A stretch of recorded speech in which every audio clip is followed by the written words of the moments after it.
to our Wednesday night Clear Branch Baptist Church Bible study. We're here in the youth room tonight, maybe a little bit different location, freshen things up a little bit. So we're not quite sure if we're going to get an echo or something's going to come on here in a minute that we don't know about. So if there's any surprises, we apologize in advance, but we just want to give you a different look. Very proud of our youth room. I've done a lot of work on it. It looks really great. Hope one day you get to come out and see it. Hope you bring some youth out to see it. Tonight we'll talk a little bit about fear. Fear is a weird thing. I think we as people like to be afraid sometimes. If not, why do we go to scary movies? I mean, we like to be afraid.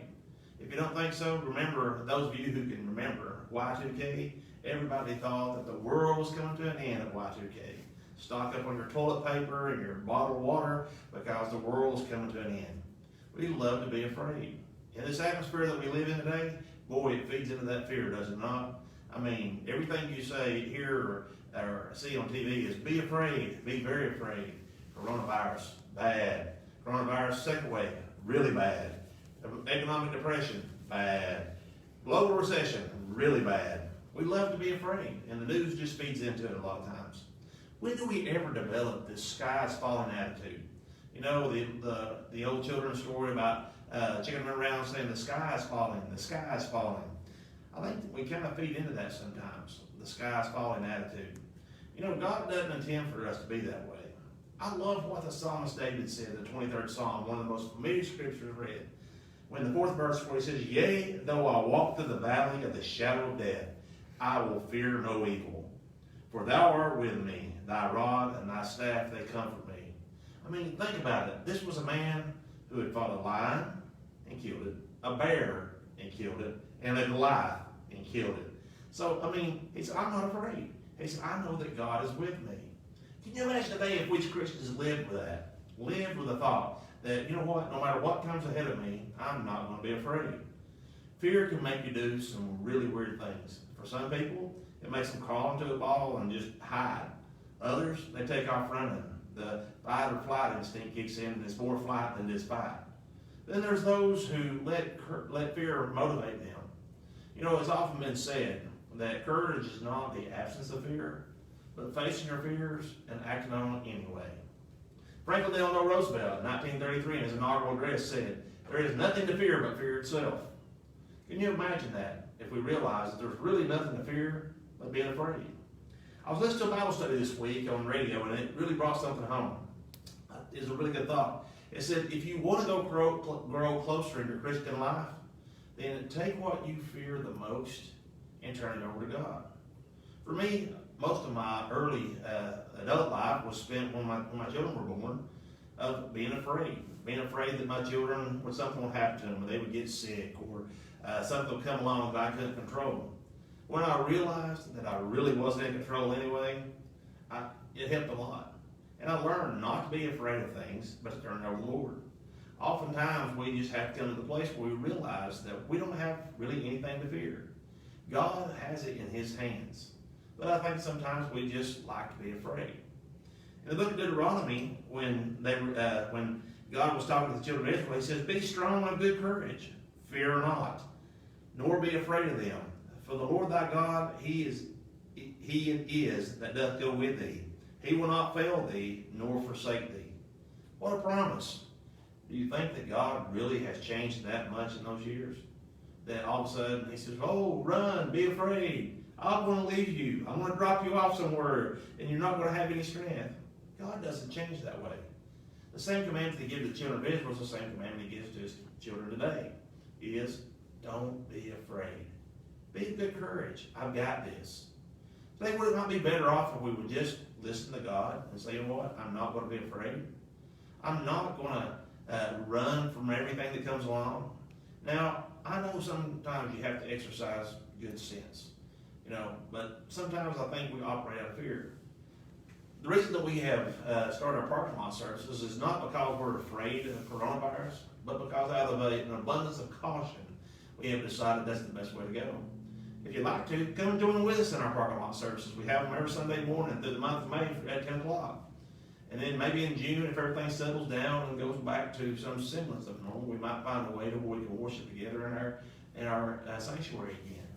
But until then, we're having our parking lot services. But we're not afraid.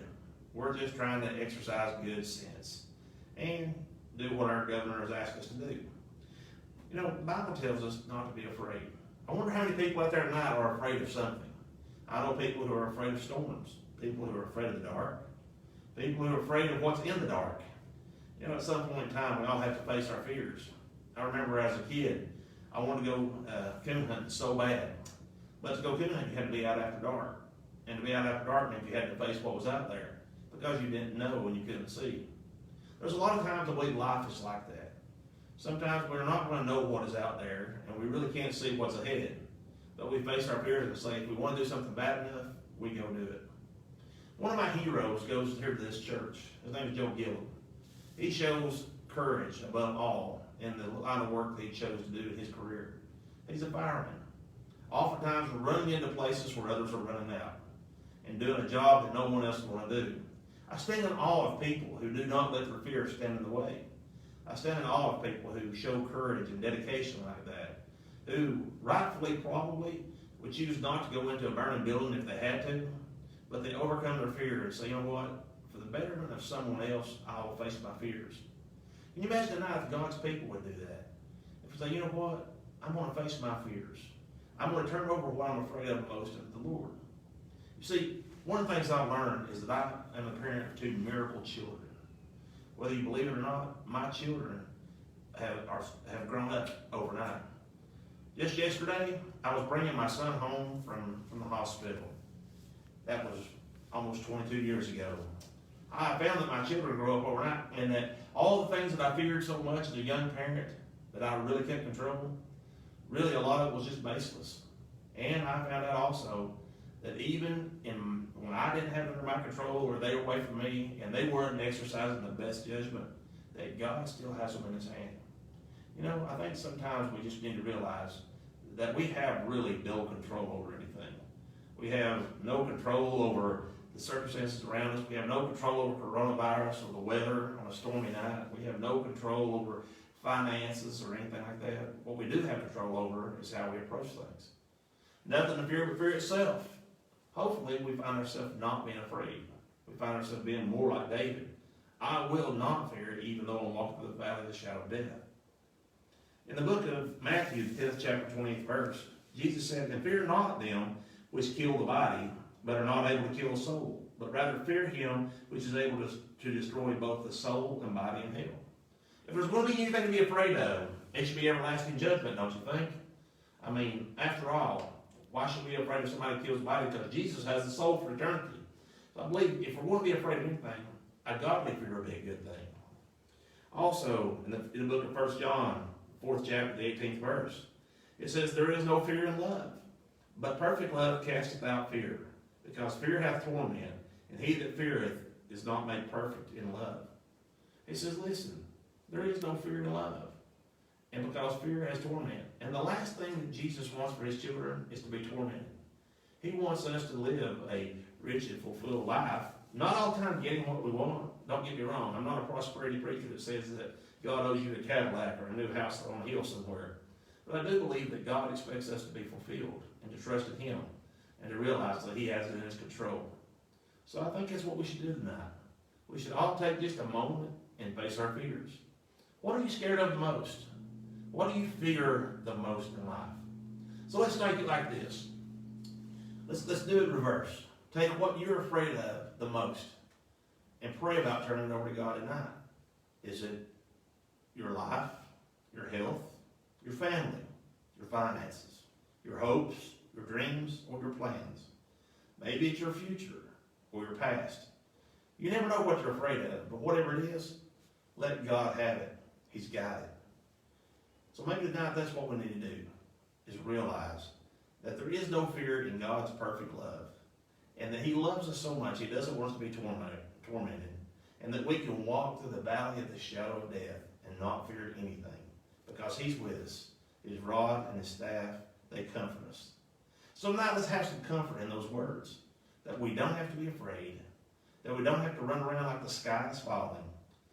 This isn't the end of the world, and let's face it, if we as Christians face the end of the world, is that such a bad thing? We get to go to heaven. Hey, I read the back of the book. We win. So why should we be afraid? Let's not be afraid anymore, okay? Let's face it with courage. Like I said, courage is not the absence of fear. It's just facing our fears and acting. So let's just not be afraid tonight, and let's just face it with courage. So as we close tonight, I'd like to close in a word of prayer. And then as we do, we'll get to the rest of our announcements after. Lord, I want to thank you so much for this time of your word, Lord. I want to thank you for the promise that we don't have to be afraid. Lord, from the children of Israel all the way down to the book of Revelation, Lord, you've taught us not to be afraid. That your love is with us, that you're with us, and your power is with us.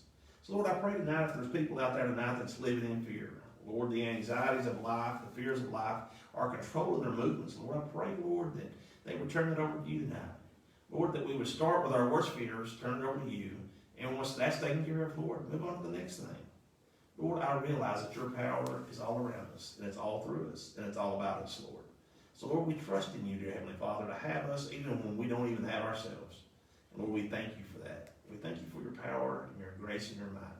For all these things we ask in Jesus' name, and amen.